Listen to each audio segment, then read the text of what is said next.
Hey, Quack 12 fans. In true Quack 12 fashion, Aaron and I did not think ahead, so we've got nothing really for you for early signing day, though very good stuff is happening for Oregon. We're talking about potentially top 5 class. We've already got some flips from USC, from Ohio State, so things are looking perfectly quacky. In the women's basketball front, bad news. We lost to Utah Tech. So if there's any optimism in my voice when I'm talking about women's basketball in this episode, just take that out. Just take that out of your brain. Happy holidays, Merry Christmas, y'all. We'll see you soon. Quack, quack. On to the show.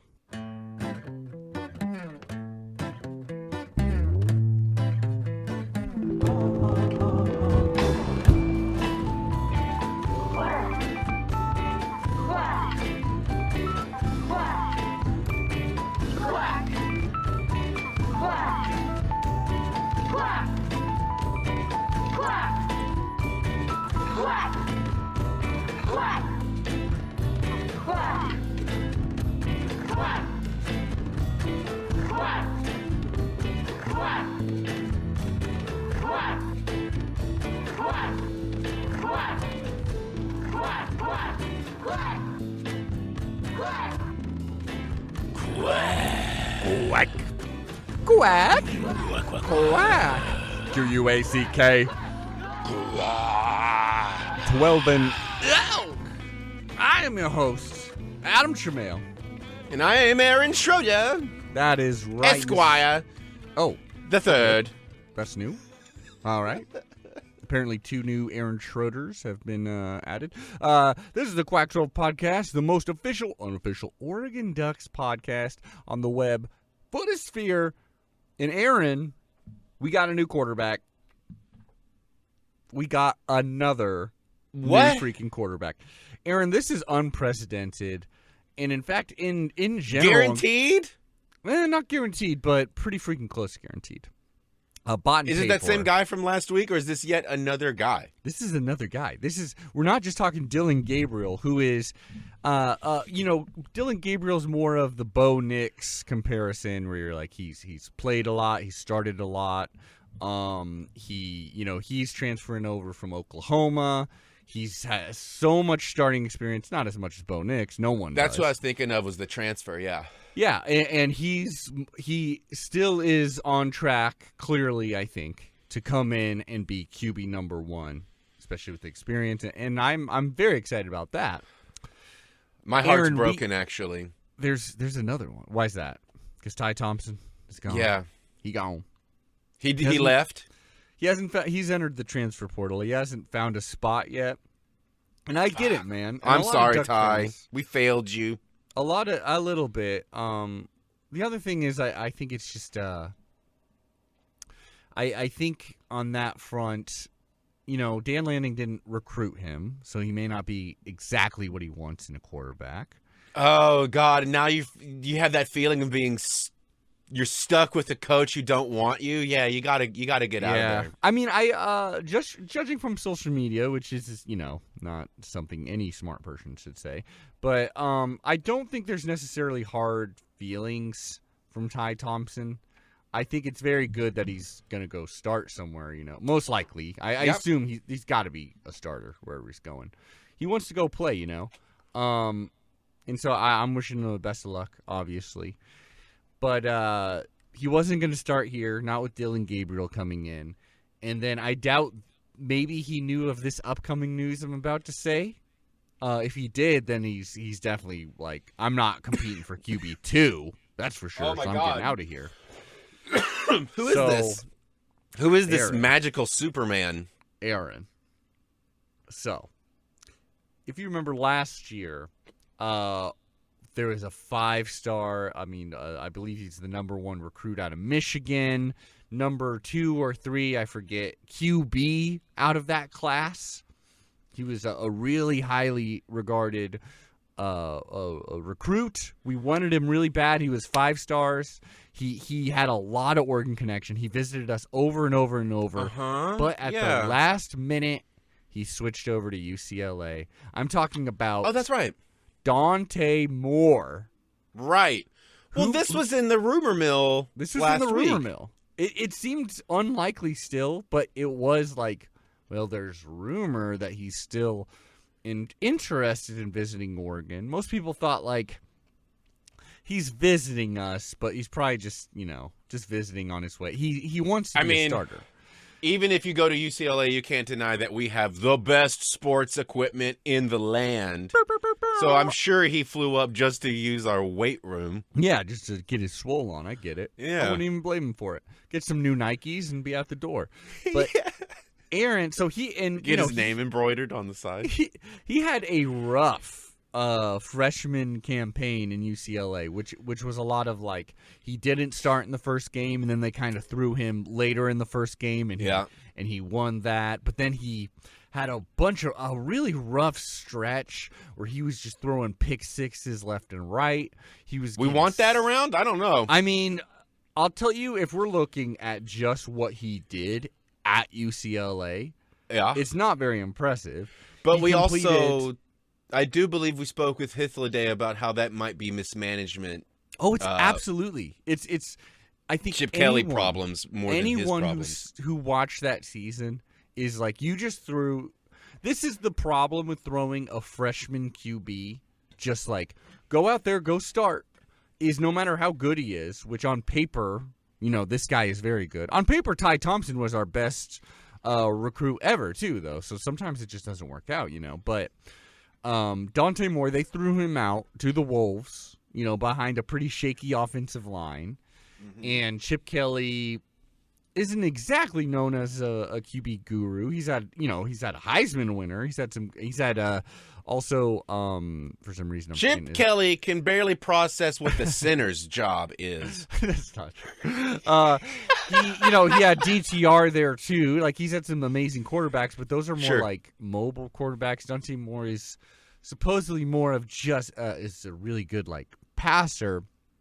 He had a terrible season. I'll give you the numbers. Mm-hmm. Well, maybe he needs to learn how to run a little bit more too, though. That's what I'm saying. But I mean, we have a strong ass line, so that's great for us. That exactly. Cool. We have a better team, I would say, around him than UCLA does. He completed 53% of his passes for 1,600 yards, 11 touchdowns. Those aren't exactly screaming. I mean, for example, you shouldn't compare him with this, but Bo Nix was near 80%, which is historically good. That is insane good. But that is John Elway. He also threw 9 interceptions, and off the top of my head, at least 3 of those were pick sixes in crucial times. So, but he had stretches where you're like, for a freshman, he looks good. I can name another quarterback that was kind of renowned for throwing interceptions that turned out to be the God's gift to the game. Who's that? Justin Herbert. He wasn't known for throwing interceptions. He was renowned for his interceptions. I don't know about that. But by the way, you shouldn't be talking shit. He's out for the rest of the season for the NFL. Oh, fuck. What happened? He got sacked. He got sacked like 4 freaking times, and I believe it's like I want to say a hand injury. So I thought we were talking concussion protocols turned into more grave situations. Luckily it's not that. But the second he was out, where it's like, okay, Justin Herbert's no longer the starter. Yeah. They got destroyed, man. Right.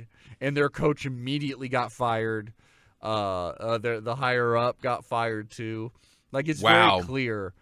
Justin Herbert is that team. Anyways, you got me distracted. No, yeah, I just wanted to also say for the listening audience who's decided that I'm some kind of an asshole for saying that about Justin Herbert, it is only because I have to keep a character. I actually have no qualms with the man. I think he's just fine. He's clearly amazing. But I have to be the guy that dislikes him so that Adam becomes the good guy for telling me what an asshole I am. You see? It's a dynamic shift that I do on purpose. And yet they still hate me and like you more somehow. But Dante Moore, so he's coming here. Like, this is kind of unprecedented with the transfer portal. And like, usually if you transfer in a guy that is good, your backup is, if they've been there for a while, is either leaving or maybe they're staying. And then maybe you can maybe it comes down to like, oh, well, we got a freshman behind him. Or it usually hurts your QB depth. And it did. I mean, Ty Thompson left. That does hurt our QB depth. But to have 2 really highly rated transfer QBs coming in the same class. One of them, I believe, this is what people believe, Dante Moore is coming in knowing that he's probably not starting. And I think it's a perk for him where he's like, I wanted to be a Duck to begin with, and I want to take the time to learn, to develop, to really be a good quarterback. Because, like, I just got starting time, and it freaking sucked. Like, I'm down with just taking a year, learning from Dylan Gabriel, learning from Dan Lanning and the QB coach, and developing as a player so that I actually can have a shot to get to my ultimate goal, which is the NFL. And then hopefully this is setting up so it's like Dylan Gabriel comes in, immediately is amazing, immediately makes us competitive in the Big Ten. And then the year after that, we have Dante Moore, who is a very highly regarded quarterback, already have a year in the system and seamlessly is ready to go. That's the plan. It may not work out. He may just kind of be, he wasn't as good as everyone thought he was, or maybe UCLA broke him. But the fact that he's willing to do this, or maybe he just comes in and competes and actually wins, that'd be insane. That'd truly be bonkers. But it really goes to show, first of all, we got a lot of money. Let's be real. Yeah, I think it's a good sign.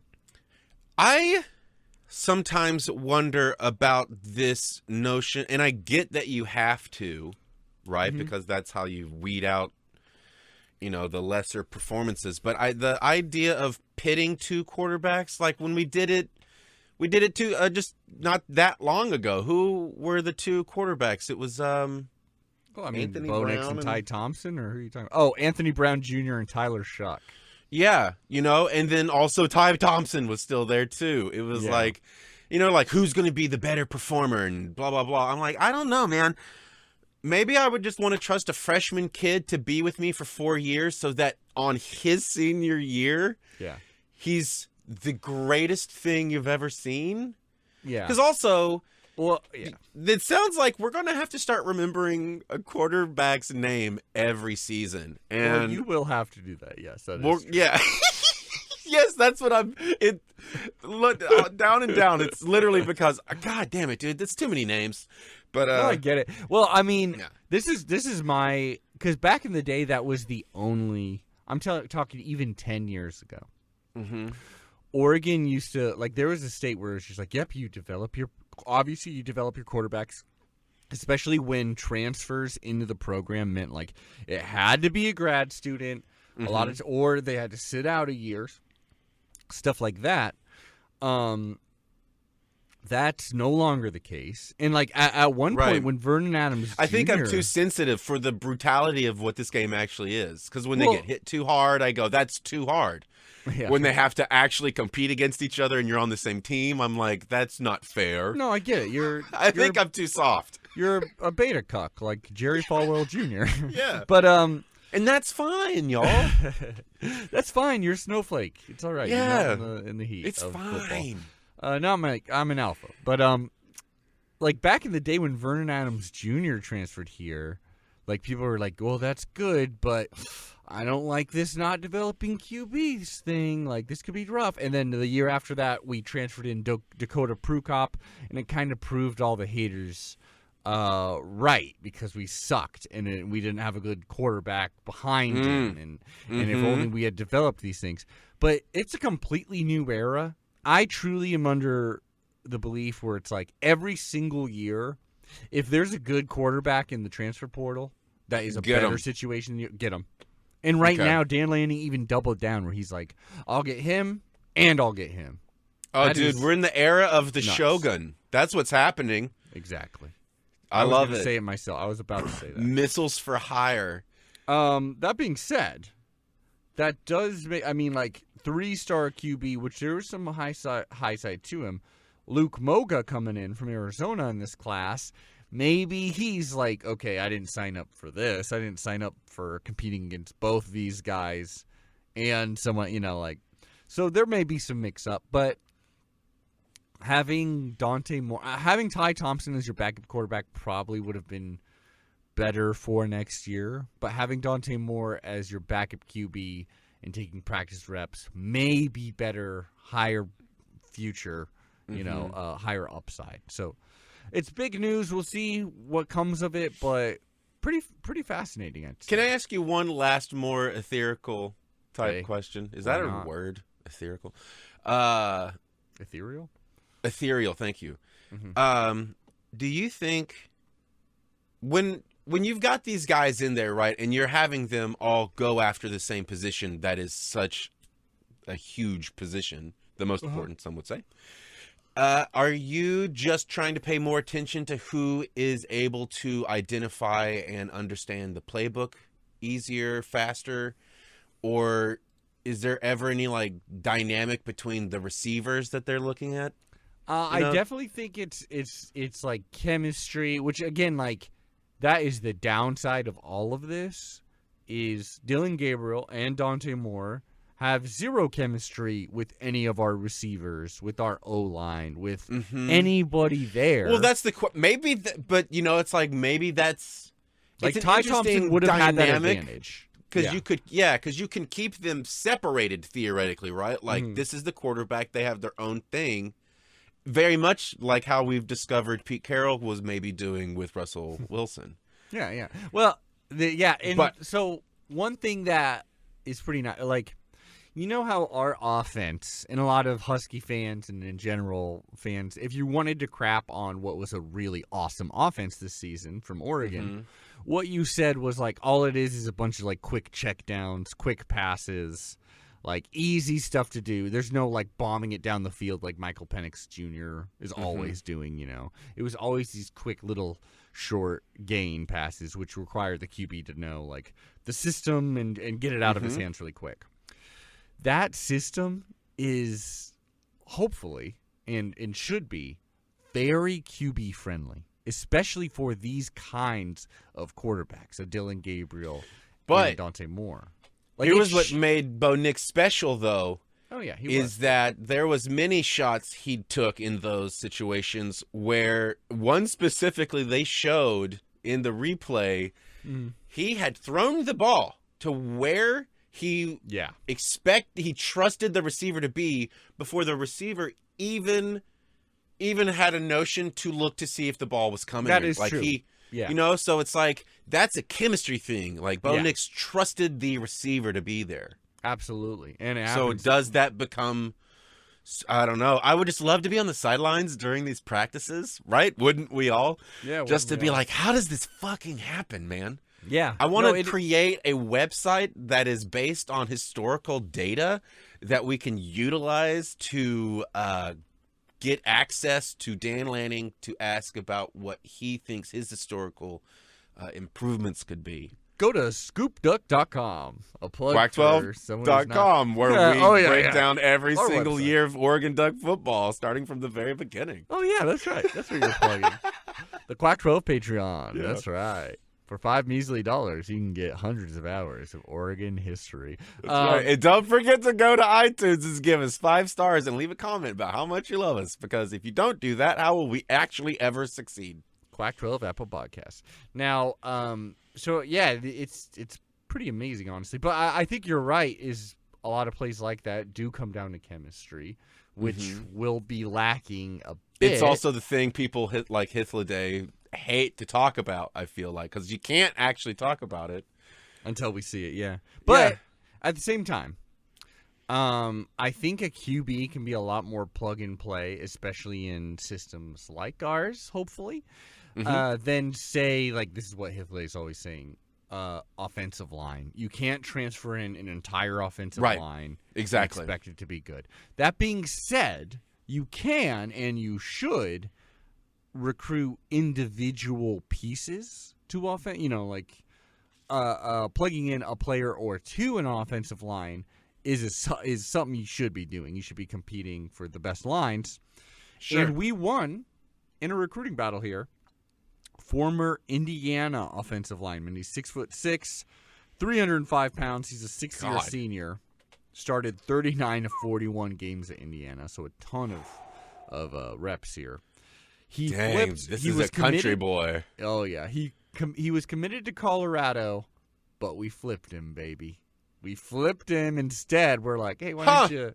Here's a couple, $100,000. Colorado could have used him too, huh? Desperately. Desperately. What did I say, Adam? We're the bad guys. What can I say? The bad guys. I mean, if you're talking about like Wazoo, Oregon State, Colorado level, we are absolutely the bad guys. But so yeah, I think this is Matthew Bedford flipped. I'm pretty excited for him. He has a really good pass blocking efficiency. He had a knee injury for a minute, but hopefully he's healed up from that. 470. I mean, since his that definitely deserves a lot more scrutiny. What do you mean, the knee injury? Yeah. I'm not quite sure. It was last year, but I don't know. He has a whole bunch of starts outside of that. 39 out of 41 games.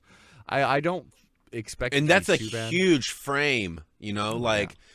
You start hitting that for 90 minutes every other day. That's insane. With 200 pounds of intense force. Oh, God. How can anyone play offensive line? I don't get it. For real, dude. I'm sitting here going, the human body is not built to withstand that. Maybe that's why football's so great, is that we showcase humans who are willing to try. It's just who's the toughest. It truly is. Yeah, who is the toughest? So our class right now is just truly freaking top of the pack, that's for sure. Like we got, I think the highlight is Aiden Breland, 5-star defensive lineman from California. But we also got like 4-star defensive lineman. This is a tough name for me. I'll learn it, but Exadavian Sims, I think. 4-star defensive line Tioni Gray, 5-star edge rusher Elijah Rushing. Just so many 4 stars, a couple of 5 stars here. This is the kind of program, like the kind of recruiting you need to be doing to truly be elite, the top. Like we are matching, not quite Georgia and Alabama because they're freaking insane. They're getting like all the 5 stars. But I mean, the mere fact that you brought up those two teams as the ones we're not quite matching is that's like the only level. Yeah, we're top 10. Yeah, which is it's doing amazing. Spending amazing, that money, baby. Like we're we have the most exciting coach. Period. I think so. Yeah, I mean that, or there's a couple more, but like it'd help if he beat Washington. But he's really exciting, very exciting recruiting, absolutely, and I think we're in good shape. Meanwhile, Huskies not doing so well in the recruiting front, so I really like that. And they're about to lose freaking everybody, which I love that. We also got, actually, if you're looking for a running back, like an underdog running back. I'm always looking for that underdog running back. D2 level, we got Jay Harris. He was actually, so he played on the Northwest Missouri State Bearcats. Never heard of them in my life. He was first team All-American for the D2 level. He's a big old boy, too, 6'2", 215. He may be really used for like the goal line kind of stuff. Actually, he even played a little bit of a defensive back. I don't think he will for us, but he is a two-way player technically. And he rushed for over 100 yards in every game this last season. So against way lesser competition. But that's something. I mean, I still love our running back room. Bucky Irving's leaving. He's playing in the bowl game, which is really freaking cool. But Bucky Irving's going to the NFL. Power to him. Good for him. Love it. Deserves it. I love Jordan James. I think he's our QB1. Noah Whittington likely staying, likely being healthy. He's probably going to be like 1A or 1B. That's awesome. Those are two great ones. I believe Dante Dowdell is out, but Jaden Lamar, he's transferring out, but Jaden Lamar looks good. We got this new guy. I feel great about the running back room. I think Jordan James is about to shine. We're about to see a kid. Good. We're about to see a kid like discover true potential. Yeah, absolutely. Dare I say, we might have just unlocked the next Bo Jackson. Just saying. Woo. He's not a two-way player, but I like it. I don't want him to be either. We just want him to focus on football. I like it. So I love where the football team's going. How about we talk about another sport with a different ball completely. And that, my friend, would be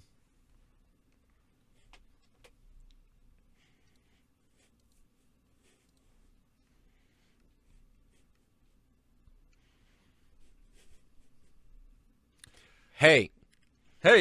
Can we use this as a perfect opportunity for me to go run and use the restroom real quick and then be right back? Absolutely. We're not cutting it out. It's going to be dead air. Okay, here we go. I'm joking. We'll be back to you after these messages. We'll be right quack. Well, Aaron, hate to say it, but the time machine is broken. I mean, this whole thing was running off the power of your cell phone. And obviously, when we hit 1894, there's no longer cell service or Wi-Fi connection, so... Not gonna lie, I did not think this through. God almighty, Adam, what are we supposed to do now? I mean, we're in Eugene, Oregon in 1894. We could check out the very first duck game. Maybe it's a good thing. No, it's not good. Look, we've already been here for about 5 days, and the very first thing I learned living in Eugene, Oregon, is that shows have been banned that are quote-unquote unchaste and demoralizing.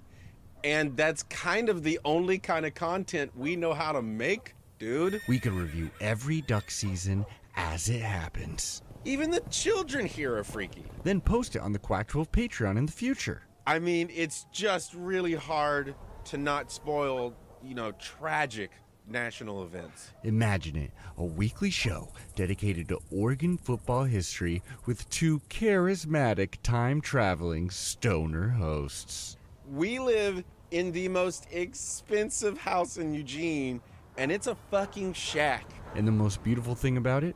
We can charge them a measly $5 in the future. And when we get it in the past, we'll be freaking millionaires comparatively. And I'm talking robber baron status, baby. Adam, I make bugs fight in a shoebox just to simulate television.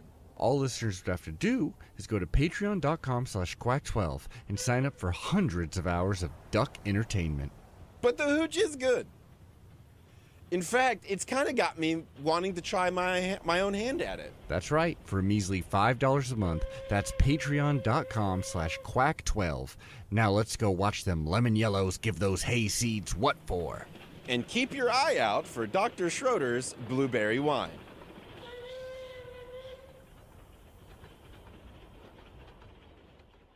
That's right, Quacksit Ball. I like the way they dribble up and down the court. There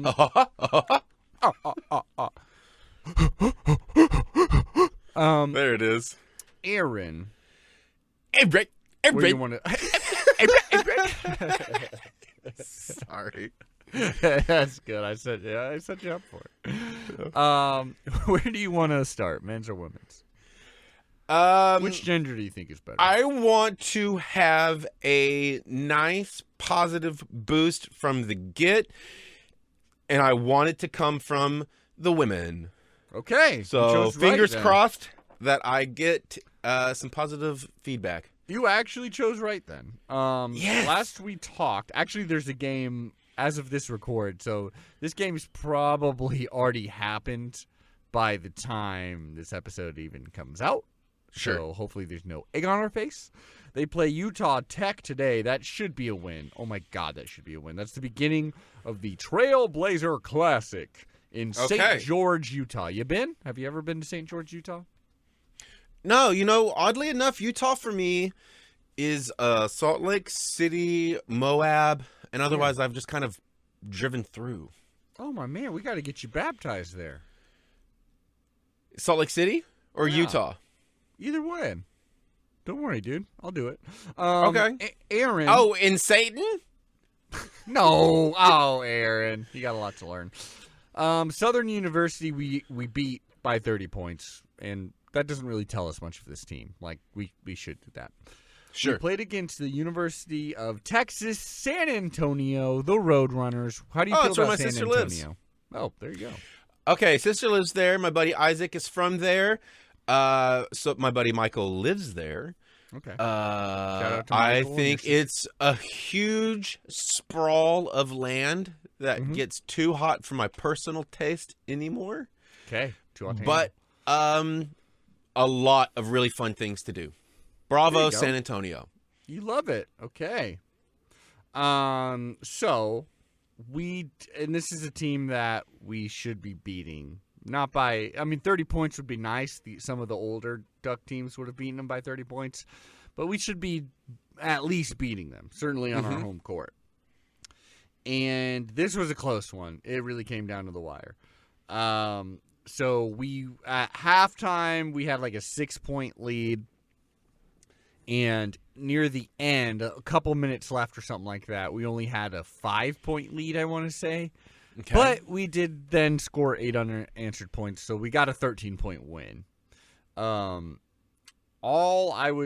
think rebounding is a problem for this team right now. It's kind of all on Filipina Che and Grace Van Sluten's shoulders, which Grace Van Sluten, 10 points, 10 rebounds, that's pretty dang good. 3 of 7 from the floor. Filipina Che, 7 points, 7 rebounds. It'd be nice to get some more offensive production out of her. Though they were swarming her. They really were like swarming to her every time they got the ball. Because I think the blueprint to beat this Oregon team is take the inside ball out for Oregon's offense. Make sure Filipina Che isn't getting easy rebounds. Keep Grace Van Sluten into reasonable numbers, especially in the paint. And if you do that, then Oregon has to play D, and they have to hit the 3, something we haven't been very good at, certainly the 3-point game.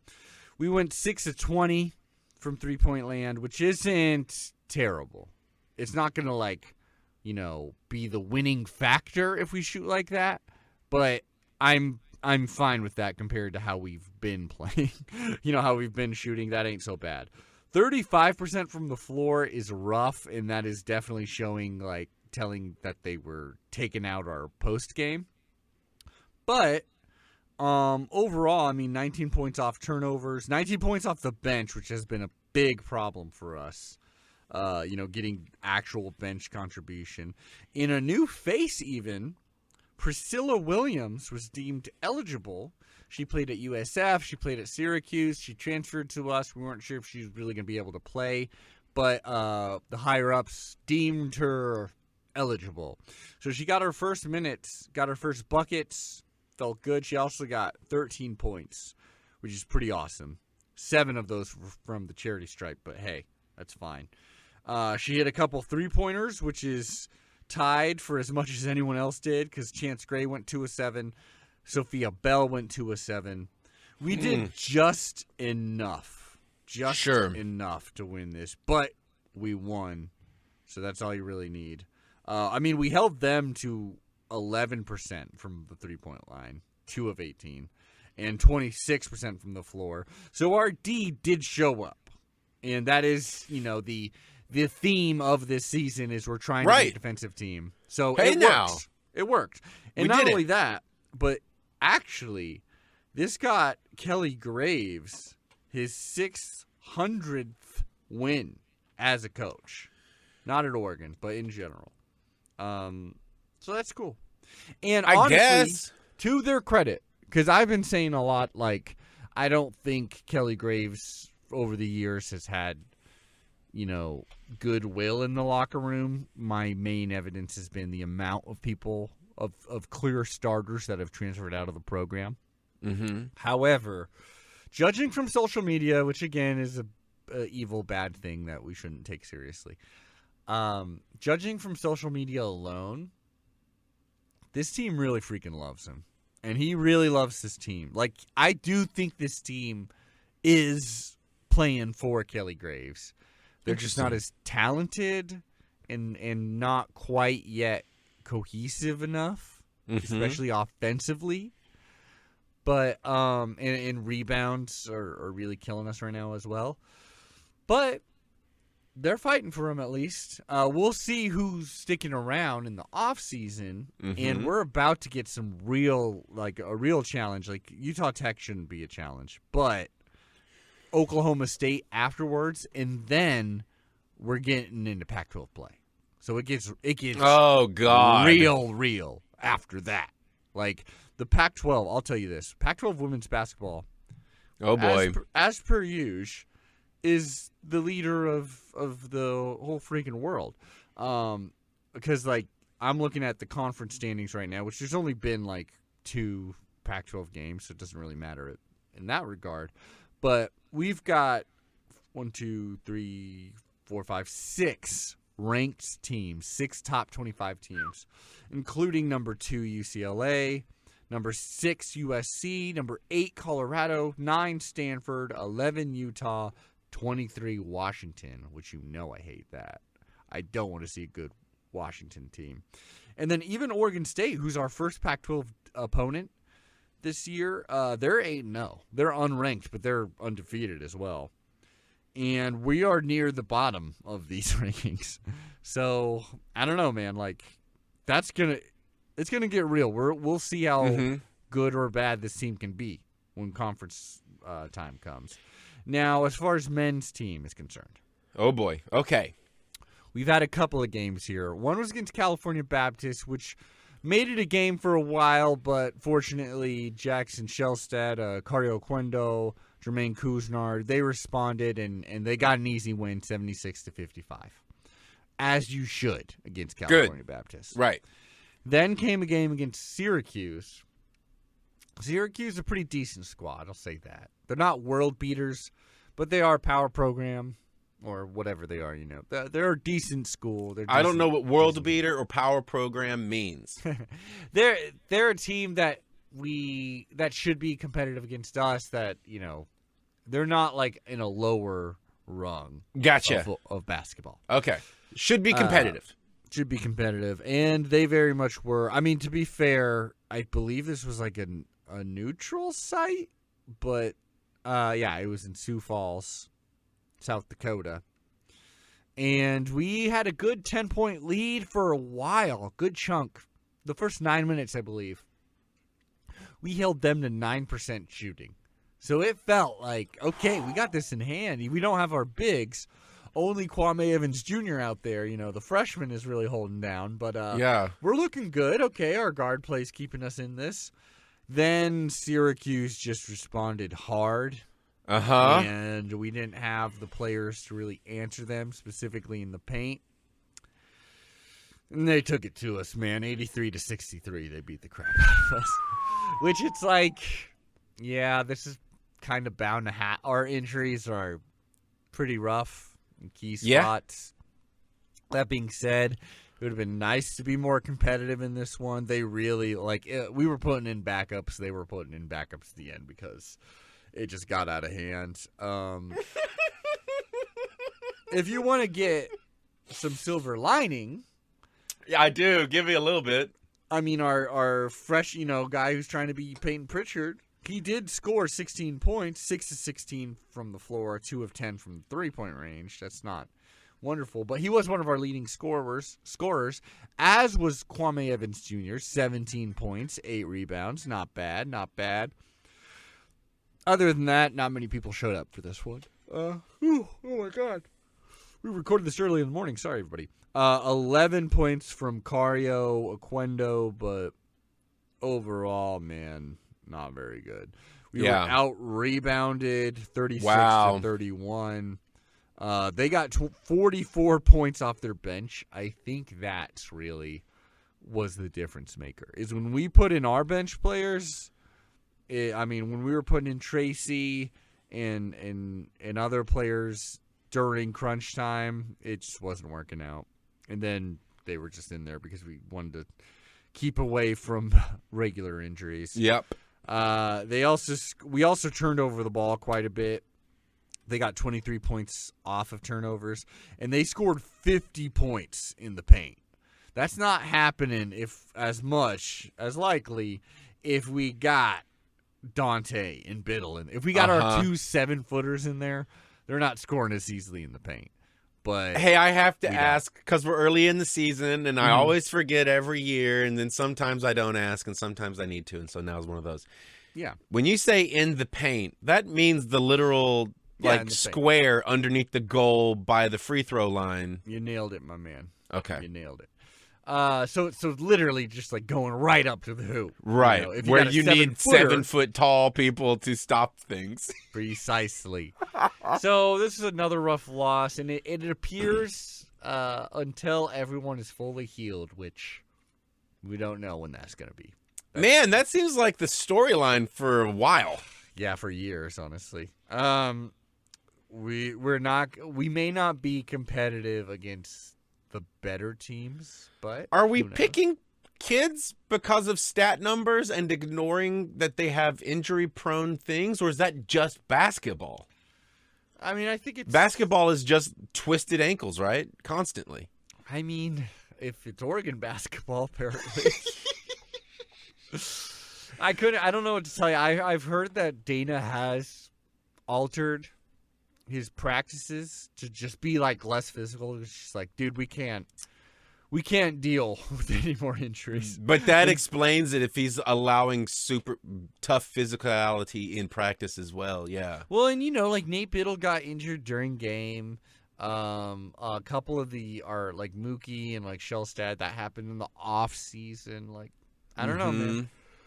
Just unlucky. So up next is Kent State. That in Eugene, that should be a win. It'll be tough if it's not. That's going to be a hard one to stomach. We got to get the wins while we can. And then December 28th in Eugene, Bronny. That's right, Bronny James, LeBron's son, and USC. They haven't been a great team, which is news to my ears. I want some easy wins. They're coming to Eugene, Oregon, and then UCLA, who also, they've lost to. They've had a really tough schedule. They're a young team as well, but they're also coming to Eugene, Oregon. So that's going to be big test. Yeah, big games. I'm excited to see what happens. Hopefully by then, maybe Dana's maybe at least 1 or 2 of our injured players can get back in by then. Who knows? I don't know. But yeah. So the sky isn't falling. But yeah, that is a tough loss. That's a tough loss. Well, I don't know why. I don't know. But for whatever reason, I know that over the years, I have maybe questioned Kelly Graves' coaching.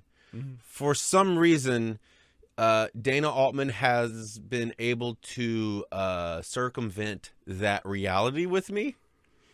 Mm-hmm. It is interesting. The injury proneness, I never actually put that in there, but I trust he knows what he's doing, so I think we'll be fine. We're always going to be a fine enough basketball team, right? They typically get better, as we always say. Yeah. Yeah. But this one really is, we were in the pocket ready to go out of the gate, I feel like, but then stuff started going sour. Yeah. We would be a pretty freaking solid team, I believe, if we had those 3 players. Right. Mookie. And so Dante, I really think this one just is injury proneness. So yeah. Dana Altman, welcome to the Schroeder radar. You've been discovered, sir, and I see your heat-sinking missiles. The Schradar. The Schradar. Oh, my goodness. That's no one amazing. wants to be on the Schradar. No. Should it be the Schrodar? Oh, no, that's better. The Schrodar. Schrodar might be a little too close to Hodor, and I don't want people to like Schrodor. We should have one episode where you only say Schrodor. Yeah.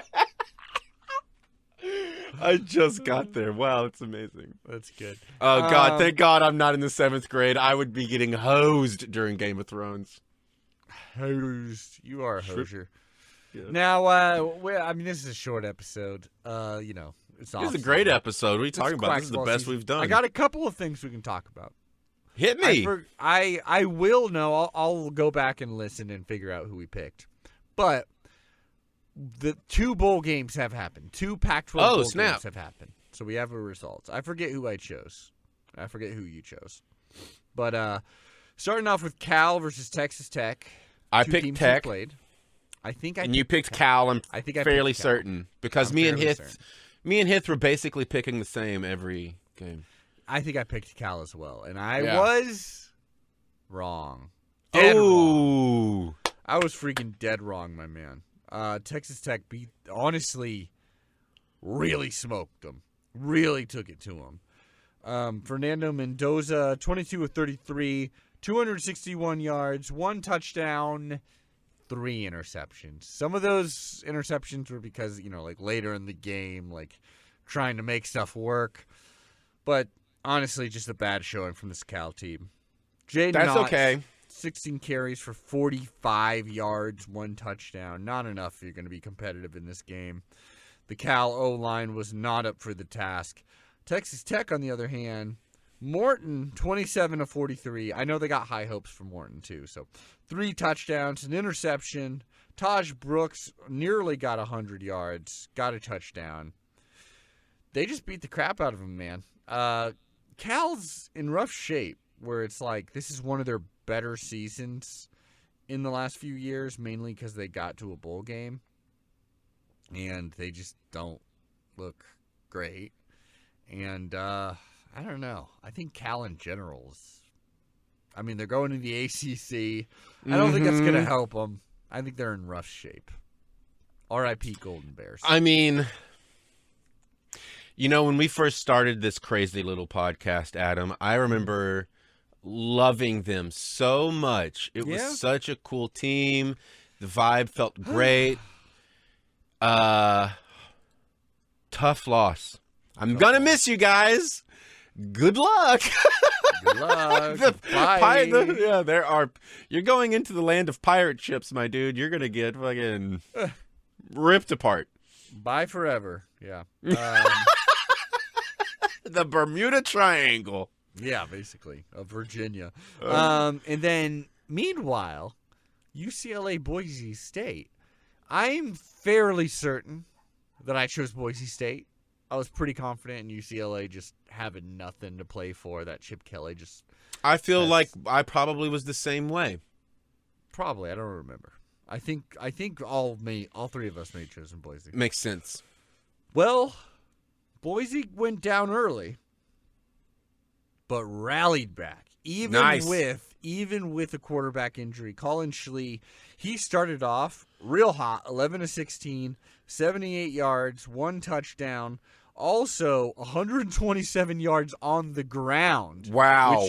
Himself? He ran those? He ran 127 yards on 7 carries. This dude is desperate to get picked up. Yeah, well, I mean, I think he should be the starter next year. Oh, wait, what year is he? I assumed I assumed this was his tape for the NFL. He's a junior, so yeah, I think he'll be the starter next year, especially with that running ability. And Dante Moore no longer is a Bruin, Right. Oh, right. Oh my God. Wow. Hilarious. I think he'll be the starter. And with 127 yards, it's against Boise State. But he got injured in this game? He did get injured. I don't know how serious it is, but they didn't put him back in. And so they put long-time, backup. Ethan Garbers comes out. 9 of 12 for 152 yards, 2 touchdowns. Also added 38 yards on the ground. Really pulled away from Boise State. It was competitive at first. Boise State had the lead. But their passing game, 12 of 21, 117 yards, 1 interception. That's kind of what sold it. They just weren't really – they were able to get theirs on the ground, but not really translate that into enough points to make this a competitive game. So kudos to UCLA, but I'm still not feeling stoked if I'm a UCLA fan with all the mismanagement Chip Kelly's done there. Yeah. This is supposed to be an easy season. And they got an 8-5 record out of it. Yeah, now they're going. It's starting to look like who was the old guy down in Arizona that started putting up some pretty pathetic stats until they finally had to be like, "You've got to go." Who was that? You talking about a QB? No, I'm talking about a head coach. Oh, Herm Edwards. No. Yeah. No. We're talking Kevin Sumlin at Arizona. The old guy, you're talking about Arizona State. Yes, Arizona State. Yeah. Yeah. You start putting up mid stats. I'll tell you honestly, Chip Kelly should maybe stop that. And he's been going on social media a lot, being like, I'll tell you how to fix college football. We need a commissioner. We need to, so they can like actually make, kids need to, like, he's just coming up with a lot of good ideas as far as like the grand scheme of college football. Yeah, he's a smart guy. Honestly, he'd be a great college commissioner. I think he should do that. He'd be perfect for that. I think. Well, well, this is a whole topic that I think we should get into, on another week when we have more time. But that is fascinating. I want to learn more about that. Yeah, off-season topic. Chip Kelly for commissioner. I love it. Yeah. Or he can be UCLA's head coach and just run that thing into the ground. That'd be pretty cool. That being said, Aaron, so that's the last we'll talk about Cal for a while. UCLA is coming with us to the Big Ten, so that's good. But Aaron, that's been your Quack-12 podcast. UCLA is coming with us to the Big Ten? Yeah, I thought UCLA, us in Washington were solo bolos on a spot, and UCLA. USC were the first ones to go over. That's why the Pac-12 died, really. Right, but I thought those two teams were going to a whole other place that we were not going to. We're going to the Big Ten. Interesting. So we just got absorbed, really. Re-breaking the news to you. Well, I probably never understood it from the beginning, so you're actually just telling me. Well, now I hope you are. Aaron, what can I say? Usually we have a super specific prediction, but now I don't even know what game. How about this? I'll pull up. I believe there's a Pac-12 bowl game. There's got to be. I have a prediction. Well, hold on. Let me tell you who's playing. Unless you don't want that information. No, give me the information. Let's do this. Okay. Looks like the next team who will be playing in a bowl game. We got December. Oh, God damn you! They're far away. I bet. No, the Pac-12 network is just fucking. I mean, I guess they've just packed it in at this point, literally. Yeah. Yeah, I mean, they've got, they're already turning off lights. They actually are. They just laid off like literally every single person. Oh, I would not be surprised if some very low-rung individual was just taught how to hit play, record, transition wipes. Some intern that's still not getting paid. Yeah, one person is going to do the whole production of every bowl game. Aaron. Anyway. Up next. So the next game that'll happen before we talk again will happen 2 days before Christmas, which is Utah versus Northwestern. Utah is a battered, weird team. Northwestern's just a bad team. I couldn't tell you who's going to win this. It's going to be ugly. I mean, we definitely predicted. I'm fairly certain I thought Utah was going to pull this one out. Yeah, I think we both went Utah. But what do you got? Super specific prediction. Let's hear it. I predict that Julia Louis-Dreyfus and her husband will be in attendance at the and she will be wearing a baseball cap. I like that. Look at that. You know your knowledge. You know she's a Northwestern fan or alum. I don't know. So, okay. I like that. She met her husband there. That's right. My prediction is that Utah will win this game. It'll actually not look like a blowout, but there'll be 2 pick sixes, and that's why they win by at least 10 points. But you'll look at the final score and you'll be like, wait, with 2 pick sixes, this should be a higher number. I predict somebody, I don't know who it's going to be. I mean, obviously it's going to be a kicker. Okay. Is going to be going for like the extra point or for the 3 points, and is just going to hit a right proper dinger on the post. Oh, like audible in the production microphones, you know what I mean? Like, we will all hear it go. I love those. You gotta love those. Like Camden Lewis when he got that kick to win us in win that bowl game. And it shouldn't have been a big deal, but it was like, he got the point after. Yeah. That was the one where he was like, I kind of almost wish that would have been his final game because it was so funny for him just both hands up, be like, I'm done with this shit. Anyways, love you, Aaron. Quack Troll love Podcast, you, Adam. At Quack Troll Podcast on Twitter. Give us 5 stars on Apple Podcasts as well. We'll see y'all next week. Bye. Bye. Quack, quack. Quack, quack.